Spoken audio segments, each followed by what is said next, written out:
Finally, my entire story. Buckle up, this is a long one.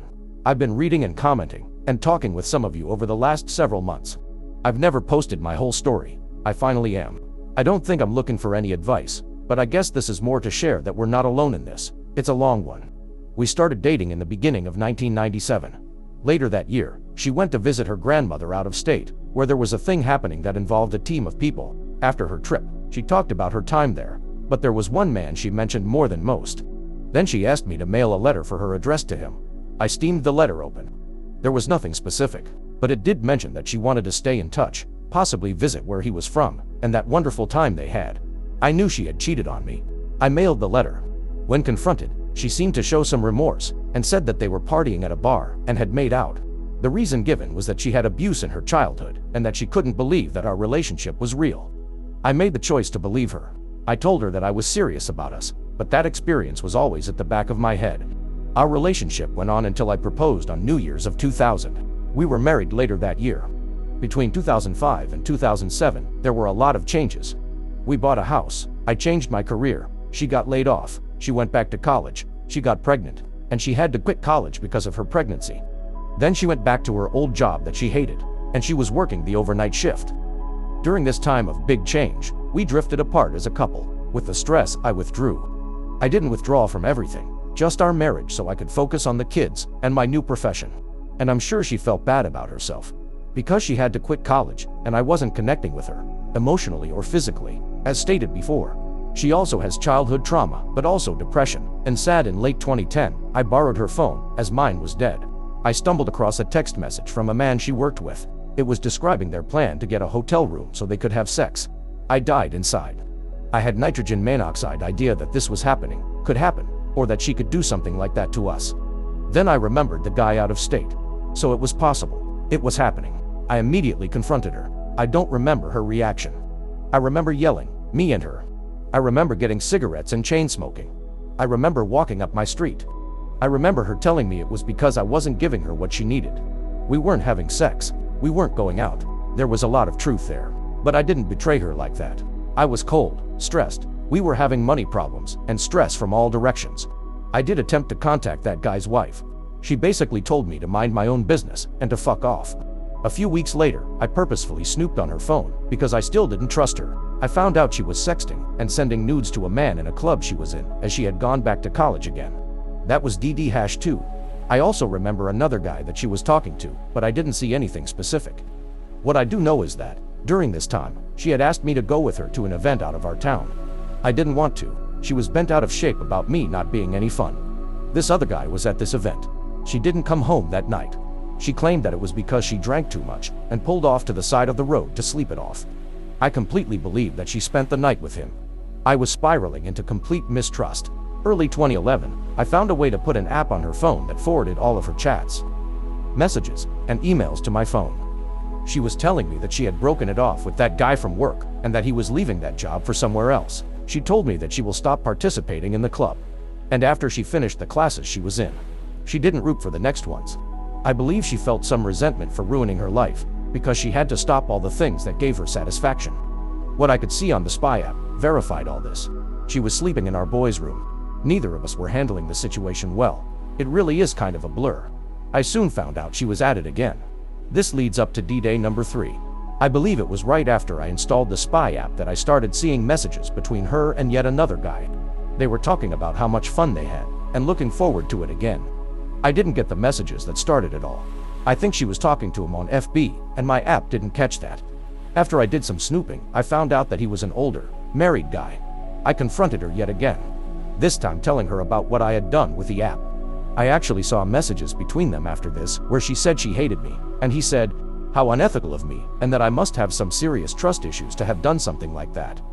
Really, I have trust issues? No shit. He went on to tell her how she had done nothing wrong. She needs to fulfill her needs and make herself happy. And if I'm not doing it, then she's okay to get it from somewhere else. Predatory fuck. After this last confrontation, she took things to the next level. She attempted suicide by pills. The ambulance got her to the hospital in time to pump her stomach. After all of this, we finally started marriage counseling. We learned a lot about what we were doing and why we were doing it. I decided to forgive due to all the extenuating circumstances.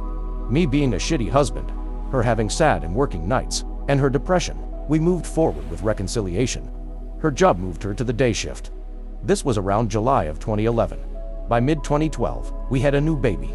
With the new baby toddler little boy, she got into the habit of either sleeping with him to get him to sleep, or letting sleep with us. All the time, our marriage bed became non-existent. Looking back, I can see her separating from me, taking me for granted, living her life only concerned about her needs and wants. We would talk about finances and make a plan.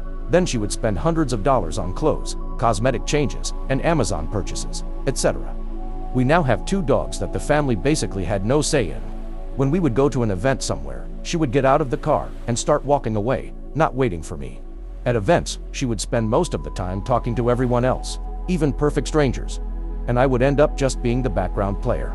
If I didn't show interest in her stories or passions, then she would get upset that I don't care. When I tried to share mine, she would make a face, obviously losing interest. More stressful changes from 2017 and on. My mom died. I had major surgery. I almost died from a complication, and other health problems arose from that. That didn't get resolved until 2019. She was laid off again and decided to go back to school to finish her degree. Also, 2020 happened. In early 2023, I saw her phone sitting there, unlocked with her in the other room. And most of you that have reconciled never lose that feeling that they might be doing it again. So I looked at messages and found inappropriate ones to a guy she had been friends with for years from her hometown. I had met the guy before. I didn't find explicit sexual conversations, but I found conversations that were overly friendly and alluded to phone conversations they had had, or were planning to have. I'm sure she was deleting some things as she went, but, again, was not very good at OPSEC. The chats I saw were them talking about traveling to see each other, wishing they were together, alluding to phone conversations and other chats that were apparently deleted, where she sent him nudes, etc. And their long-distance EA started after she had gone to her hometown twice in 2020. Once for a family emergency, and another a couple months later for something else. I started digging into her digital life. I started checking all the old phone records. From that, I started to think that there were more men that I hadn't found out about, and that the one from when we were dating probably wasn't just making out. I found out she was sniffing around a friend of her friend. I found out she had many random internet guys on her socials that were flirting with her. I sat on this information all summer long, planning my escape, looking at all of my options. She had finished her degree, and I was waiting for her to land a job. Obviously I wasn't acting the same around her, but because I was a bit player in her life at this point, she really didn't notice. Sometime in August, she finally noticed that I wasn't acting normal. All summer she hadn't noticed my attitude change. Fun fact, the day she confronted me about my attitude was 3 days after I'd gotten a haircut, and she hadn't even noticed. So I took her into the other room and told her what I knew. She was quiet. I was crying, trying not to yell so our kids wouldn't hear. She said, "When was the last time we had sex?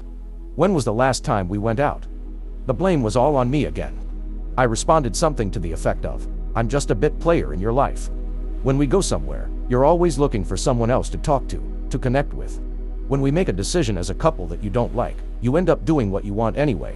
When I have some issue or pain I'm going through, yours is always worse. Everything comes back around and centers on you." For a long time, I have felt like I didn't matter in our relationship. We had some deep conversations over the next couple weeks. Reconciliation was the topic. I sat her down one time, I was crying again, and told her now is the time to spell out everything on her own, and tell me the truth of everything from the first guy when we started dating, to the present.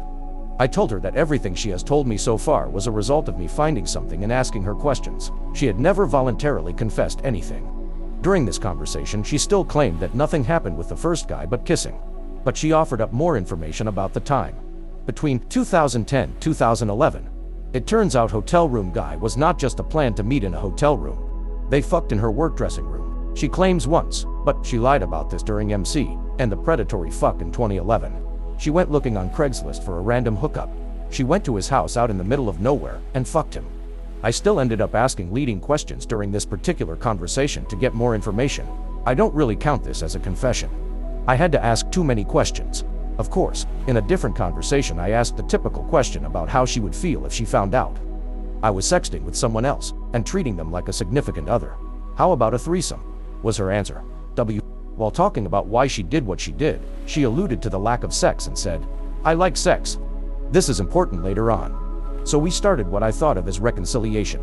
I tried my best to step up and do the things we thought were lacking from my side, more attentive, partaking in her interests, more affection. more sex. Working on this for a couple of months took us into October. I started feeling like it was work. It shouldn't have felt like work. Looking back, I realized why. She wasn't changing anything. She told me that she stopped talking to the last guy. She never showed me any proof. There were times when I would initiate sex, and she would imply that she wasn't really in the mood. But we could do it anyway, so I could feel good. She would say that maybe menopause is causing her sex drive to go down. Interesting, because she had told me before that one reason she would cheat is because we weren't having sex, and she liked sex. I guess just not with me. I stopped trying everything I was trying, stopped initiating sex, stopped giving her affection. Things went back to how it was before, with her doing her thing, and me just being in the same house. It took months for her to notice and say something to me. This takes us to early 2024. I broke down about how it was nearly a year since I found out about the last one, and nothing was getting better. She broke down about how sorry she was, how she ruined my life, blah blah blah. She is willing to do whatever work she needs to fix us. The next day I left her a printed out note and an article that I'd found about the steps to reconciliation. I also added my own notes to each step of specific thoughts I had about them. I also gave her information to access Reddit groups for cheaters, where she could see what others were dealing with. I also asked for a written timeline. This was all met with disinterest. The note was set aside, but not opened for 2 weeks. After she finally read it, I thought that would spark conversation. Nothing. In the letter I'd talked about how I was going to stop acting like we're a couple, and that I would only do things with her if they were family events. I told her I was going to stop talking about reconciliation, unless she brought it up first. I wanted her to start the important conversations and take the initiative. I told her that I can't be in a relationship with someone I don't trust, and I don't trust her. I wanted to see her working towards this. Weeks go by, and nothing changes. She keeps busy doing volunteer work. Her volunteer work is like a full-time job. I don't think it's an excuse to cheat again, as I have full access to the place and the people involved, and have not seen anything fishy. I could be wrong. I think she uses it as an escape to avoid her real-life problems. I don't remember if she started this conversation or I did, but there was another tearful talk about us. I reiterated my boundaries, and I also reminded her about the timeline. Weeks go by and nothing changes. Out of nowhere, she shares a timeline with me. In it, she tells me that her therapist thinks this is a bad idea. Her therapist also thinks it's a bad idea to get MC, as she needs to work on herself first. It tells the story in great detail about her child abuse to set the context. The timeline part was like a quick recap of everything I already knew, except she added a couple of extra truth nuggets in there to make it feel like a full confession. She did not include the guy from when we were dating, the guy from the college club, or the guy I think she was with the night she never came home, or any of the other suspected guys from when I went digging. The hotel room guy she worked with was just a stupid kid, and she doesn't know why she did anything with him. The Craigslist guy said some mean things to her, and her friend from her hometown. They did make out because she was drinking, and felt bad for him that this woman he liked had moved away. After that, they would text and talk. He would make her laugh, but sometimes be an asshole to her, and she never had feelings for any of them. So she never had feelings for them, and in many ways they were mean or less than, or unimportant. This does not make me feel better. I replied with my own letter back to her, reiterating my boundaries and telling her that this timeline is not what I asked for. I want to see that she's really thinking about each time and telling me how things went down. I want to see that she's confessing information of her own volition.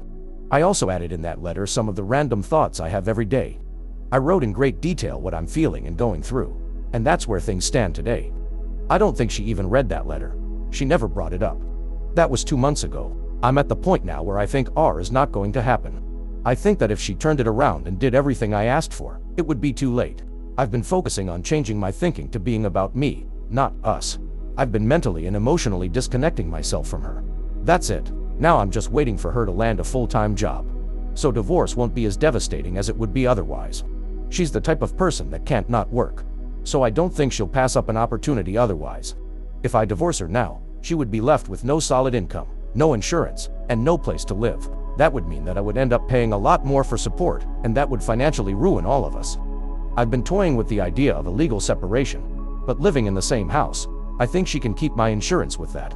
I don't want to destroy her as a person. We have kids together, and her family is now my family. I just can't be her person anymore. Thoughts are welcome. Edit. I know most of you mean well, but it seems most comments are acting as if I'm still carrying a torch, or hoping she will change, or hoping she will see the error of her ways. I'm physically in the same house with her, but I have finally come to the point, after this past year and a half, that divorce is inevitable and preferred. I've come to accept we're done, and I'm focusing on myself. One comment rightly suggested I speak to a lawyer to see if reality will match up to my conjecture. So I'll probably do that. Why did I post this? If anyone has been through a long infidelity trip and realized they kept making the wrong choices and wasted a lot of time, they can see that they're not the only ones out there.